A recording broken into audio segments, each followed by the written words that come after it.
नमो नमः प्रिय छात्रों, आशा करती हूँ कि आप सभी स्वस्थ होंगे और स्वास्थ्य नियमों का पालन कर रहे होंगे। जैसा कि आप सभी जानते ही हैं कि कोरोना नामक वैश्विक महामारी फैली हुई है, लेकिन दूसरी तरफ त्योहारों का आगमन भी हो ही चुका है। तो इसलिए कुछ विशेष सावधानियाँ बरतें, जैसे कि नियमित समय पर हाथ धोते रहें, भीड़ भाड़ वाले इलाकों में ना जाएं और मास्क का प्रयोग अवश्य करें, उचित दूरी का पालन करें। कक्षा का विषय है पाठ 11 अभ्यास। पाठ 11 का नाम था सुक्ति षटकम। उसमें 6 श्लोक थे। सुक्ति षटकम का अर्थ होता है 6 सुक्तियों का संग्रह। यह पाठ हम कर चुके हैं, इसका हिंदी अनुवाद और श्लोकों के भावार्थ भी जान चुके हैं। आज हम इस पाठ का अभ्यास करेंगे। तो क्वेश्चन नंबर 1 है, संस्कृत में उत्तर दें। कानी चक्रवत परिवर्तनते, कि क्या जो है पहिए के समान जो है वो परिवर्तित होता है। पहला ही श्लोक है, पहला ही प्रश्न है, जिसका उत्तर होगा दुखानी सुखानी च चक्रवत परिवर्तनते।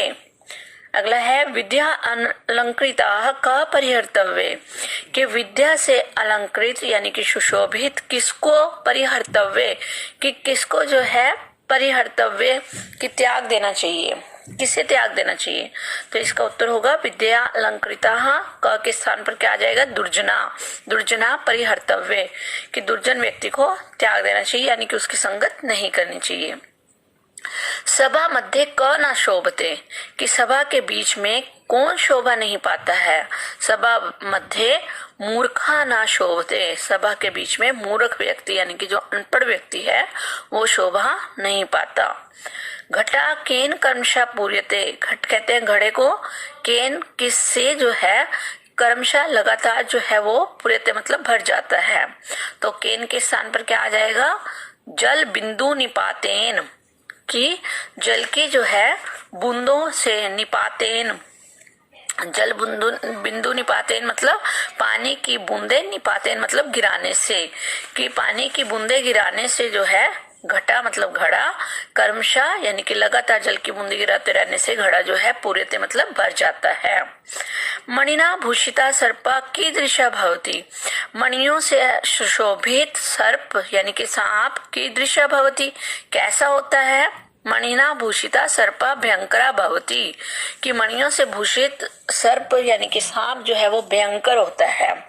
चाहे सांप को आप मणियों से सुशोभित कर दें, लेकिन उसका जो स्वभाव है, डसने का कार्य है, वह जो है वो अपना नहीं छोड़ता। इसका अर्थ ये है कि भले ही मणियों से सुशोभित हो, लेकिन है तो वो सर्प ही ना, और उसका काम है दूसरों के जीवन को हरना, प्राणघातक होता है। तो चाहे वो फिर मणियों से भी सजा दो, फिर भी वो जो है भयंकर ही होता है।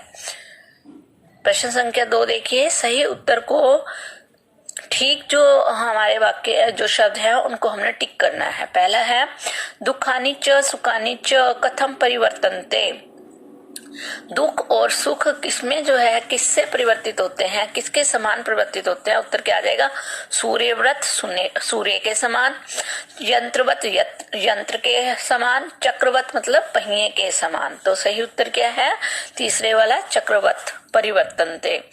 ये न बाला ना पाठिता स पिता की दृशा, कि जिसने बच्चे को नहीं पढ़ाया वह पिता कैसा है, मित्र है उसका या उसका बंधु है, रिश्तेदार है, कैसा है, वह पिता वैरी है। क्योंकि अगर हम चाहते हैं कि बच्चों का भविष्य उज्जवल हो तो उसके लिए विद्या परमावश्यक है। क परिहर्तव्य, किसका परित्याग करना चाहिए, अभी हमने ऊपर भी पढ़ा था। तो उत्तर क्या आ जाएगा, सज्जना सज्जना या दुर्जना दुर्जना। वित्त से कति गत्या भवंती, कि धन की कितनी गतियां होती हैं। तिस्रः द्वे चतस्रः, तो कितनी होती हैं, तिस्रः 3 गतियां होती हैं। जल बिंदु निपातेन का पूर्यता, जल गिराने से क्या पूरी तरह भर जाता है, धर्म भर जाता है, धन भर जाता है या घटा घड़ा भर जाता है। तो इसका उत्तर क्या है, घटा। आगे देखिए प्रश्न संख्या 3, संधि विच्छेद करें। विद्या आगमा, इसमें हमने संधि को विच्छेद करना है, मतलब शब्दों को तोड़ करके लिखना है कि किन किन शब्दों से मिलकर बना है। विद्या आगमा जो है 2 शब्दों से मिलकर बना है, विद्या जमा आगमः। ऐसे ही किम असौ का संधि विच्छेद क्या होगा, किम जमा असौ। फिर है कश्चित, कश्चित का संधि विच्छेद क्या होगा, क जमा चित, क के आगे विसर्ग लग जाएंगे। फिर सुक्ति, स प्लस सूक्ति शब्द है तो इसका क्या हो जाएगा, सु जमा उक्ति। फिर बालो न, तो बालह के आगे विसर्ग लगा के जमा न। गति भवती, गति जमा भवती।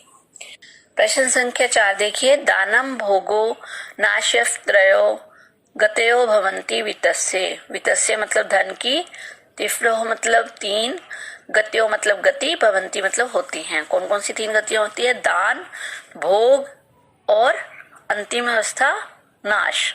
ये धन की जो है 3 अवस्थाएं होती हैं। तो जो ना दान देता है और ना ही धन का उपयोग करता है, उसके धन की तीसरी अवस्था अर्थात नाश होती है। इस प्रकार दान करना जो है वो धन का उत्तम उपयोग है। संसारिक भोग सामग्री में जो है साधनों को जुटाना, संसार में रहने के लिए जो हमें साधन सामग्री चाहिए उसको जुटाने में जो खर्च करते हैं, उस प्रकार का धन का उपयोग जो है वो मध्यम उपयोग कहलाता है। और जिस धन का उपयोग दान और भोग दोनों ही कार्यों में नहीं होता, वह धन की अधमावस्था कहलाती है। अतः बुद्धिमान व्यक्ति को धन का उपयोग या तो दान पुण्य आदि कार्यों में लगाना चाहिए या फिर उसका खुलकर जो है उन्हें उपयोग करना चाहिए। प्रश्न संख्या 5 देखिए, मिलान करें।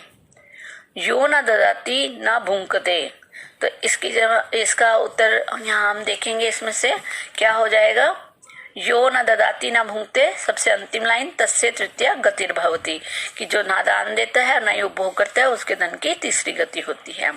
ना शोभते सभा मध्य, कि सभा के बीच में शोभा नहीं जो है पाता है। कौन शोभा नहीं पाता है, हंस मध्य बकोयथा, जिस प्रकार हंसों के बीच में बगुला है, इससे मैच हो जाएगा।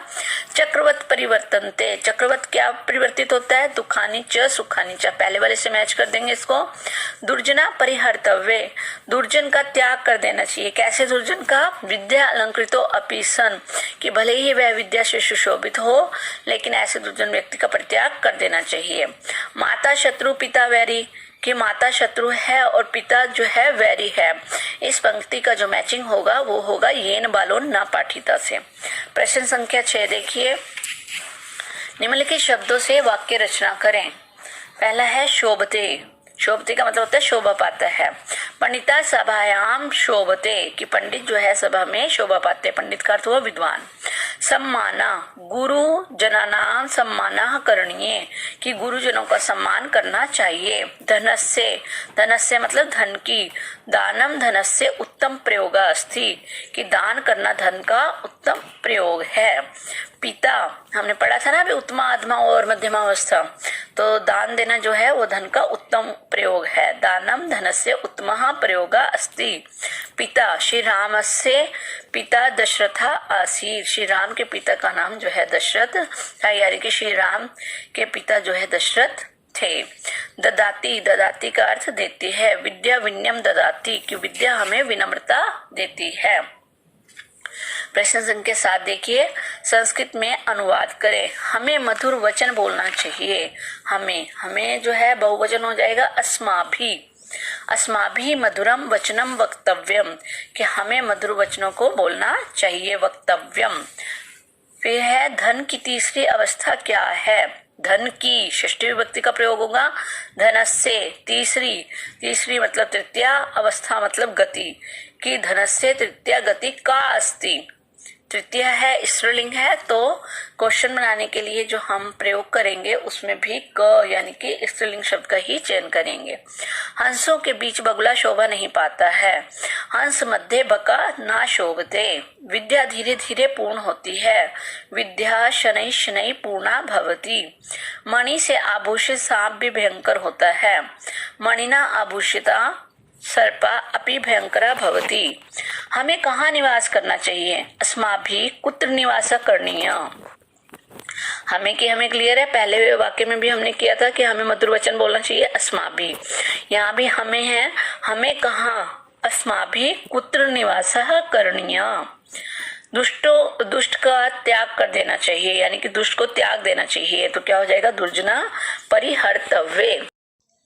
आप सभी ने पाठ 11 का अभ्यास और इसका हिंदी अनुवाद, ये दोनों चीज़ें यानी कि जो हमने भावार्थ किया है श्लोकों का वो भी और ये अभ्यास कार्य भी, इन दोनों को अच्छे से आपने जो है रिवाइज करना है इस चैप्टर को, और उसके बाद मैं आपको वर्कशीट में इफ़ चैप्टर की जो है रिवीजन शीट दे रही हूँ, उसको आपने खुद से सॉल्व करना है और अपना मूल्यांकन यानी कि खुद का स्वयं टेस्ट लेना है और खुद को स्वयं ही मार्क्स देने हैं। ओके, तो आप लोगों ने इसकी अच्छे से प्रैक्टिस करनी है। चैप्टर 11।